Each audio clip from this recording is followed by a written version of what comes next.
So let's go back to that moment where the intellectual ground beneath the nation's feet began to shift. Because as you say, prior to the Great Depression, there was this sort of prevailing social Darwinistic understanding that, if you were successful and you were a millionaire, you deserved it. And if you were left in the gutter, well, that was your own fault.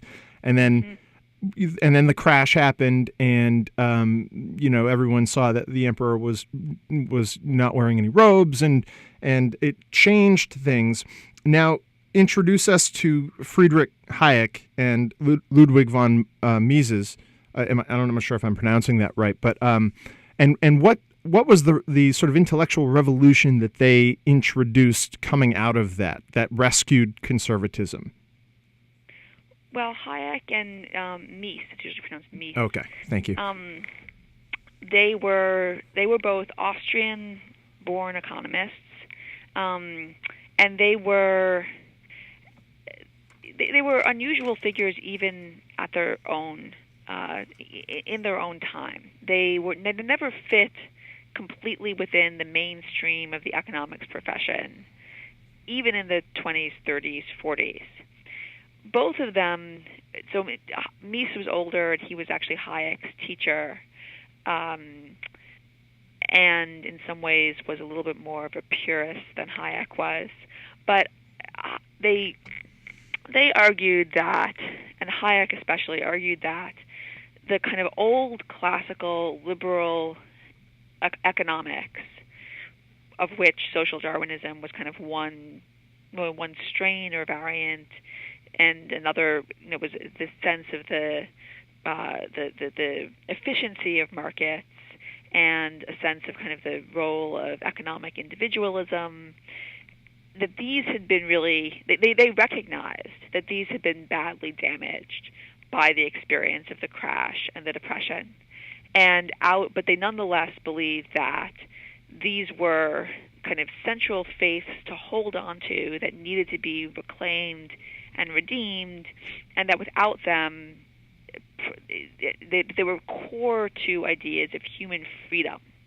This was actually one of the things that really differentiated them from other economists both of the time and actually later too. Economists are often very, have a sense of the economy as a space of growth, production, where material goods are produced, and the key thing is to think about how to do so as efficiently and as productively as possible.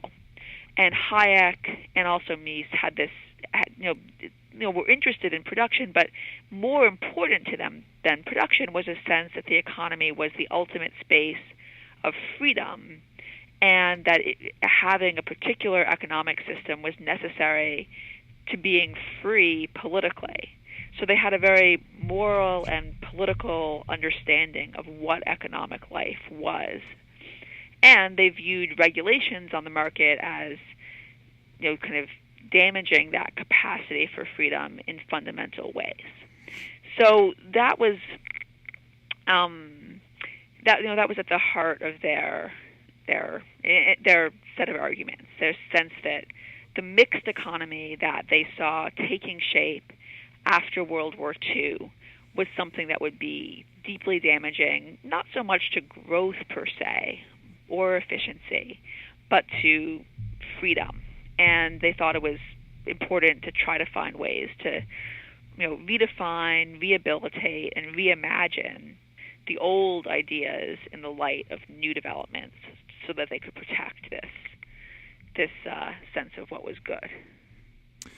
Yeah, and not to overstate it, but that to me strikes me, and I think you present it as such in the book, as a pivotal, crucial moment, right, in terms of this story, this narrative of the rise of conservatism, because this idea of it's all about the market to Hayek and Mies, and the market represents, and they constructed a defense of the market using the language of freedom and revolutionary change, and they positioned it coming out of World War II and everyone's sort of anxieties about totalitarianism and fascism. They positioned the market as the primary tool with which to resist these totalitarian forces or impulses in society.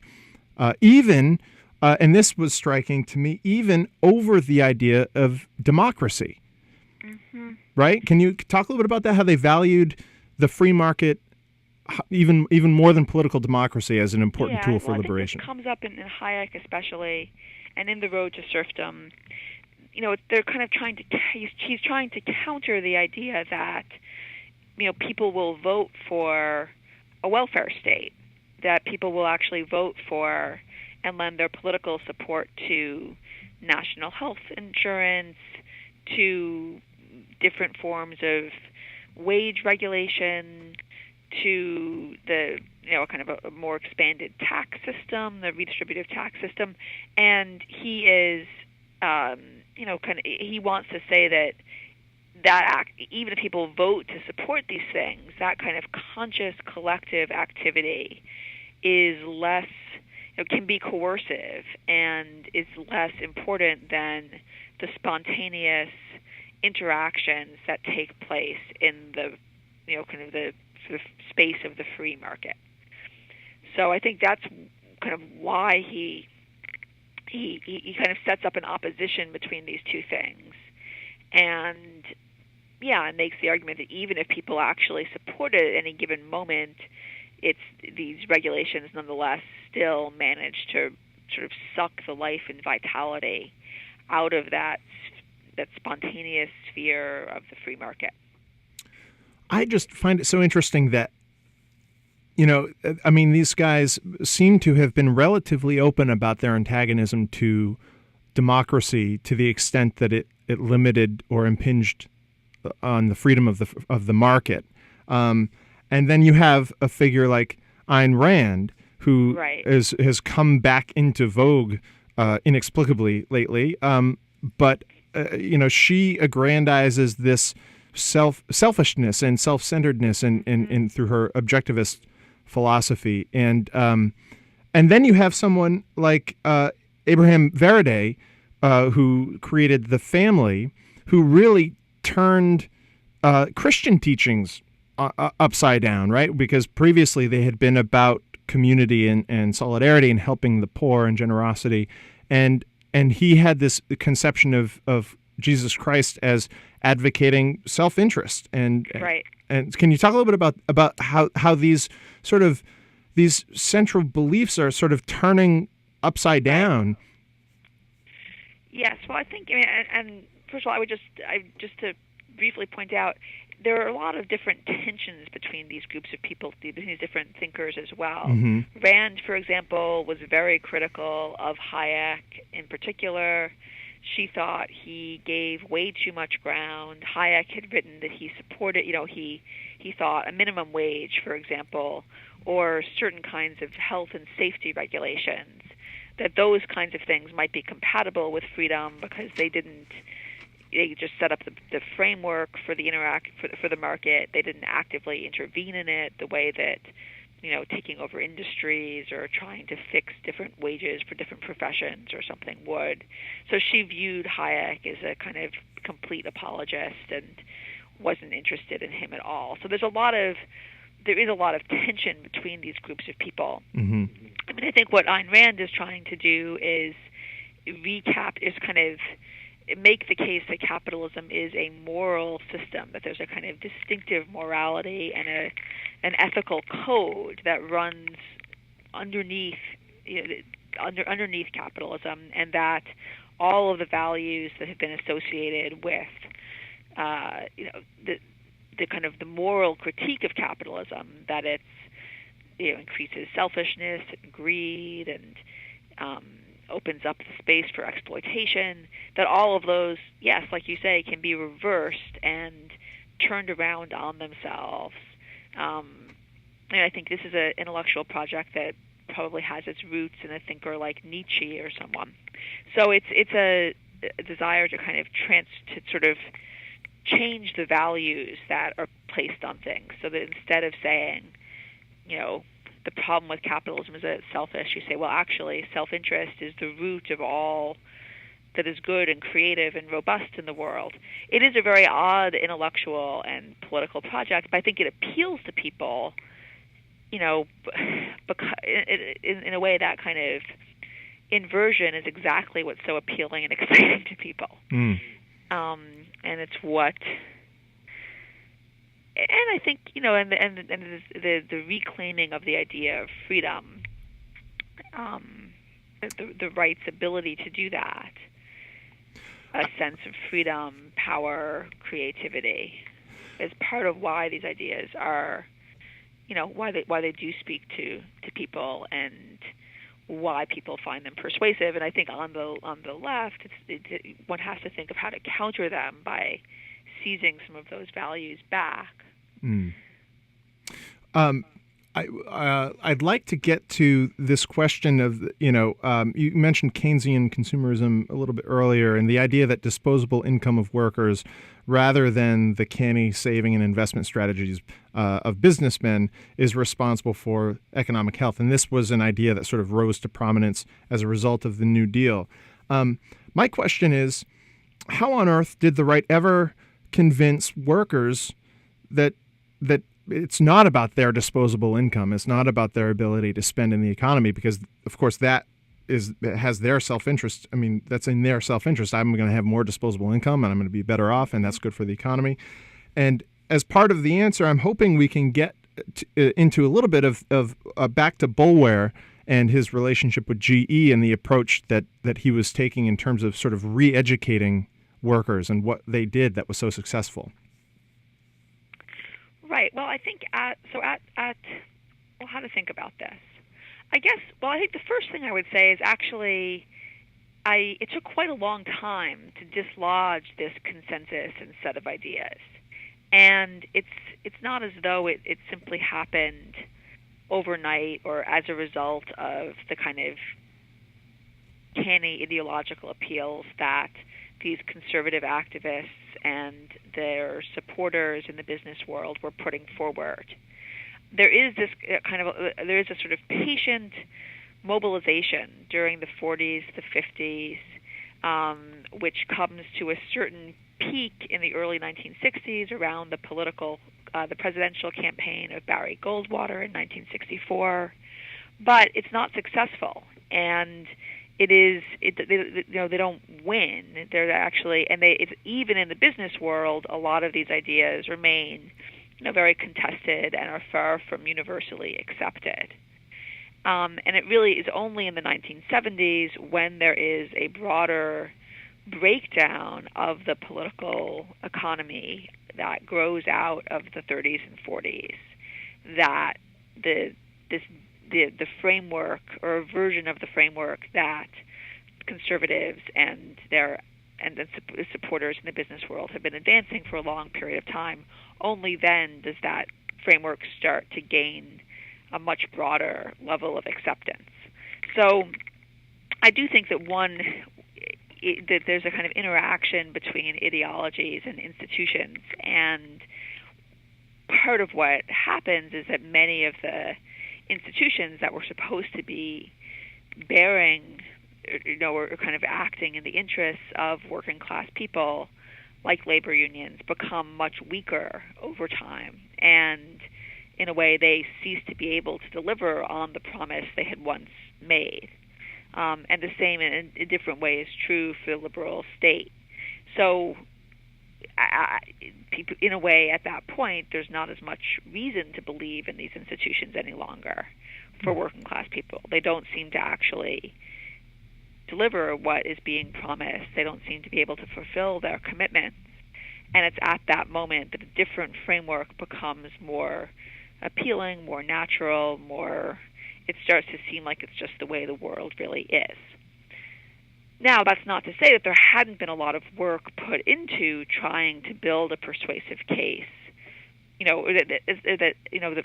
So at GE, which you mentioned, it's actually a good example. At GE, there was, on the one hand, Boulware sought to organize classes on company time to teach the actual factory workers at the company about free market ideas. He tried to organize little study groups among managers and supervisors. The company newspaper is filled with these very ideologically charged arguments.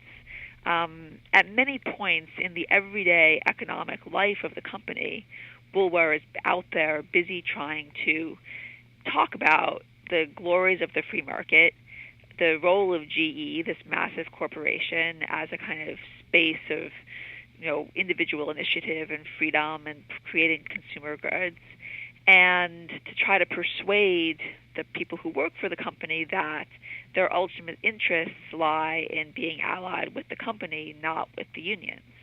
At the same time, he's also engaged in this very hardline bargaining strategy in which the company is never supposed to be seen as actually giving any ground to the union, in which negotiations are very shallow and constrained, and in which the company basically kind of announces its final offer and says that it won't negotiate or budge from that in any meaningful way.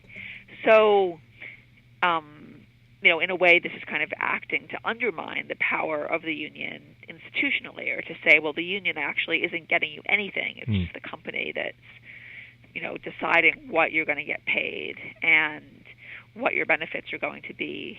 This idea of bargaining is not, it's not really what is determining things for you. GE was also, I should say, interested in relocating plants from states in the North and the Midwest, which had stronger protections for unions, to states in the Southwest, which had right-to-work laws, or in other ways seemed to be more sympathetic to business. So there was another kind of part of their vision was to actually move the company to a more business-friendly climate, as they would put it. So these things together actually do wind up undermining the strength of unions at General Electric. And one of the things that had really motivated Boulware when he got to the company was a kind of massive strike in 1946, I believe, at the end of World War II, which really shut down many GE plants and was quite successful, and which got a lot of support from the communities in which the plants were located. And in 1960, the unions strike again and are really unable to pull off a coherent strike in the same way. It crumbles pretty quickly. And so that seems to be a sign of what, other things may have contributed to. There was a lot of infighting among the unions at GE. It was a good company for Boulware to try his strategies out at. And they might have been much less successful at one of the auto companies represented by the United Auto Workers. So, there were certain weaknesses at GE in the first place, but he was able to really play on those. And I think that interaction between kind of weakening institutions while also promoting this strong ideological vision, I think it's,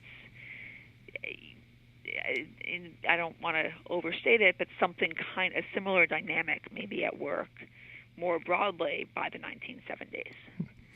I'd like, if possible, to squeeze in one more question and then we can kind of wrap up. Is that okay?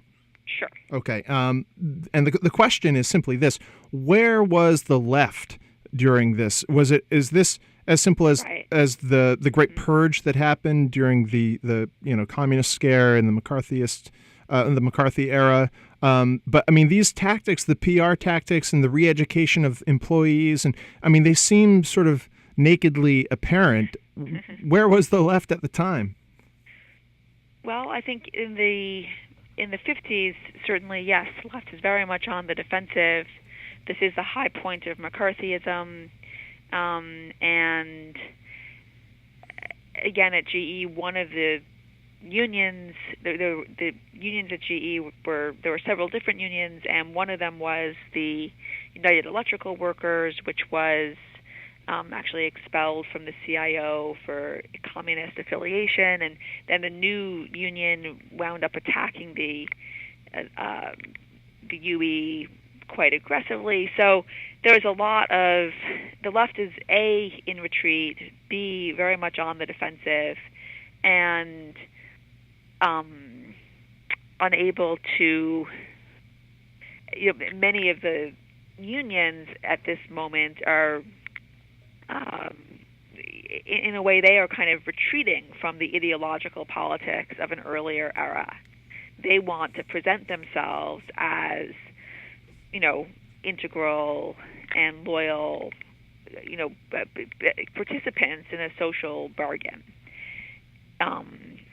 and as thoroughly pro-capitalist as the companies themselves.